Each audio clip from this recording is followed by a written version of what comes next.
நான் உதிர்த்த உயிர். அதை பார்க்கும்போது எனக்கு உள்ளம் நெகிழாமல் இருக்காது.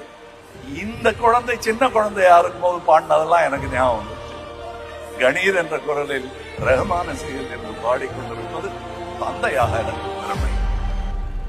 கனவில் நான், தொலைவில் நீ, பொழுதெல்லாம் தீச்சிறகே இருந்தும் நான் ரசிக்கிறேன்.